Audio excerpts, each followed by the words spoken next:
Humble is some of the silliest nonsense that's being projected and thrown around in this modern era. Be humble for what? What is the purpose of being humble, and why are people telling others to be humble? Is it to comfort the less successful? Is it to appear less arrogant, or is it to appear more likable? Why are we being told to be humble and not to have an ego? Humble is having a low estimation, low value of one's self-importance.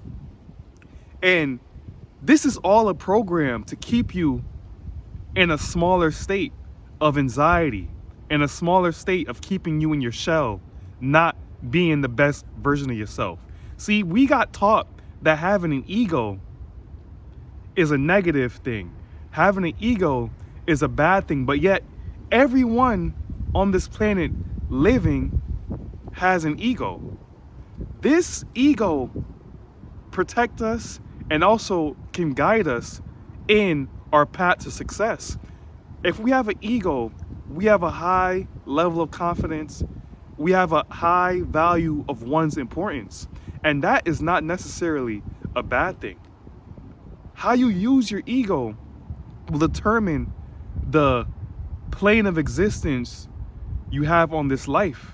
This life was meant for us to live in abundance, be stable, be successful, not walk around having a low importance of ourselves, having a low value of ourselves. When we have a low estimation, low value of ourselves, we don't have the courage to chase our dreams, to say how we really feel. Our ego is needed because our ego is what keeps us in check. It keeps other people in check. When you have a value, a high value of your work, of your intellectual property, of what you think you can give to the world, you would be doing yourself a disservice to be humble. You'd almost come off as selfish if you were humble, because if you have no courage or low value of the work you put out, or low estimation of what the work you could put out, you're shortballing yourself, then you will never make it far in life. You will never get far in life. Think of the most confident people, you know, who you may think is arrogant. Donald Trump, Kevin O'Leary, Kanye West. These are people who use their confidence to paint the life they want to live.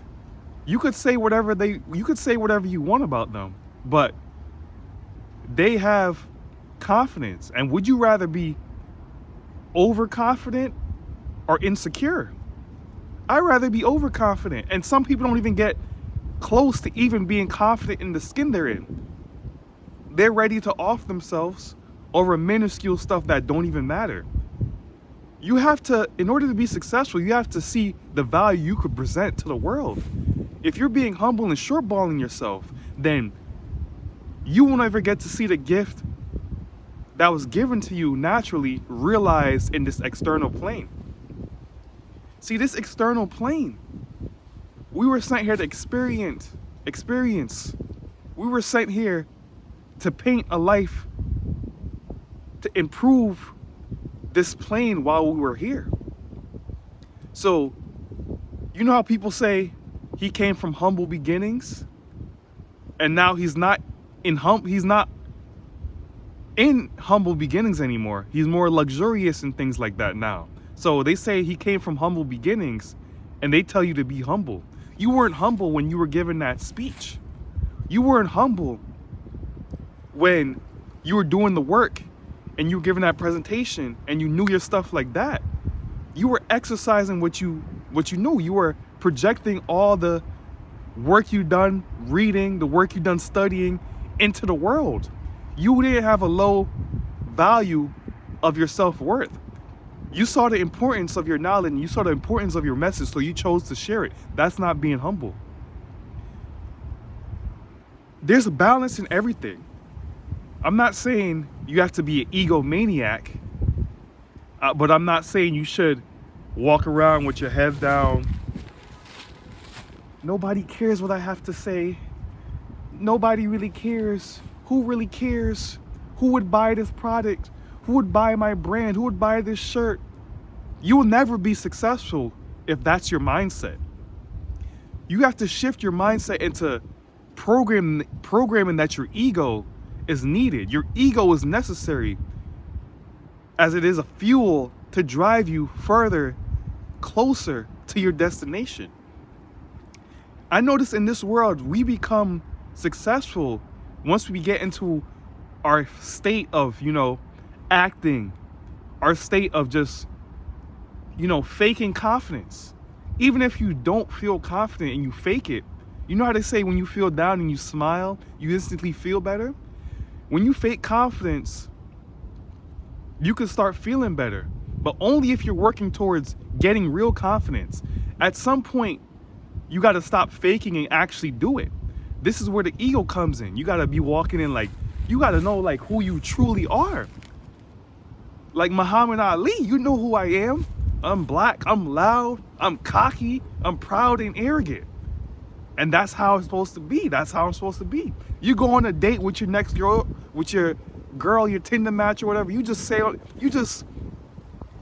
be on the date like, yeah, baby, I'm a god. That's how you supposed to do it. None of this, you trying to walk on eggshells to get into the punani. You trying to humble yourself so you won't offend her. Nah, we pass all that. That's that old paradigm. Us men, we have to move as men, and we could do it as a unit. Do it as a unit and see how society shifts. They don't want men to move as a unit. They don't want men to be that leader, that general that you were sent here to be. Stop taking the bass out of your voice. Stop trying to eggshell walk around people's feelings. We can't clip our tongue to satisfy people's feelings. Some people will call you arrogant, some people will call you outspoken, some people will call you, who cares what people think? Because there's someone out there that aspires to be like that. Or they have it within them, but they don't want to take the backlash society will give them. So this is all about reprogramming our belief on what ego is and how we could use our ego for our benefit. Everything's about balance. So if you have a gift that you were sent here to use, do not be humble. Use your ego to use your gift to help other people become the best version of themselves. So if you enjoyed this video, like, share, comment, subscribe, and until next time, you guys be well.